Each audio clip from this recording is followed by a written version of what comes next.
D'abord, bonjour à tous. Le point aujourd'hui, c'est qu'à l'infirmerie, il n'y a que Pape Gueye qui a reçu un coup lors de la dernière journée de championnat. Sinon, j'ai envie de dire que tout l'ensemble du groupe est là. On est au complet. Il y a 23 joueurs qui sont en place. On a fait une séance quand même assez intéressante où il y a beaucoup d'intensité, où vraiment on a vu que les garçons étaient prêts aujourd'hui pour aborder cette troisième et quatrième journée des éliminatoires de la Coupe d'Afrique des Nations. Donc dans l'ensemble, c'est que tout le monde est là. Voilà, Pape Gueye viendra rejoindre le groupe demain. L'état physique des joueurs. Ouais, c'est ce que je disais, tout va bien, à part Pape Gueye qui s'est blessé samedi dernier, qu'on veut ménager un petit peu, mais normalement on devrait le récupérer demain, Inch'Allah. Oui, bah non, bon là c'est que chaque entraînement, chaque fin d'entraînement, en fait, on a l'habitude, c'est dans notre rituel, c'est de laisser les garçons, chacun travailler ce qu'il veut. Les défenseurs, souvent, ils travaillent des transversales, les attaquants préfèrent être devant le but. Mais oui, bien sûr, tout ça, c'est le but, c'est de pouvoir marquer encore de buts et beaucoup de buts. Pouvez-vous prononcer sur la présence de Chérou hier à l'entraînement? Chérou, c'est un membre de l'équipe nationale du Sénégal. Aujourd'hui, il revient de blessure et il était là pour 2 ou 3 jours. Donc il m'a demandé de pouvoir venir s'entraîner hier. Donc bien sûr, on ne peut pas lui refuser ça pour tout ce qu'il a fait pour l'équipe nationale du Sénégal. Donc il était venu voir ses coéquipiers, s'entraîner avec nous, faire la première séance avec nous. Et là, il est reparti. Mais c'est un peu tôt parce que là, on a fait juste qu'une heure de séance, mais vraiment un plaisir de retrouver Sadio avec l'équipe nationale du Sénégal. Il nous avait tellement manqué. Aujourd'hui, il est là, il est heureux d'être là, il est chez lui. Voilà, nous sommes aussi très heureux de le voir avec nous et surtout dans le but de préparer cette troisième et quatrième journée qui sont des journées très très très importantes face à une très belle équipe de Mozambique qu'on respecte et qu'on veut vraiment battre pour justement le plus tôt se qualifier à cette compétition-là. Vous sentez déjà les deux jeunes, Sidibé et Sarro, répondre à vos attentes peut-être? Bah, ils ont les yeux ouverts. Aujourd'hui, ils sont en train d'apprendre. C'est un plaisir d'être là. C'est des garçons, aujourd'hui, on ne se trompe pas. Ils ont effectivement de la qualité. Ousmane a de la qualité.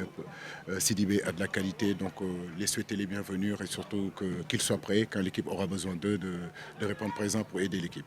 Avec l'absence d'Edouard, est-ce qu'on peut s'attendre à une bouleversation des RH des gardiens? C'est la bouleverse ou pas?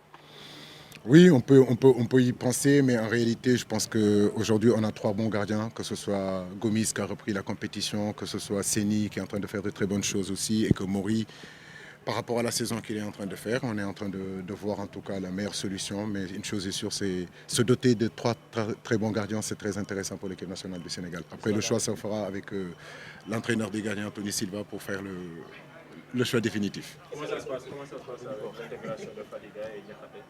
Bah, Fadiga, c'est un fils de Fadiga, donc il est chez lui. Donc le féliciter aussi.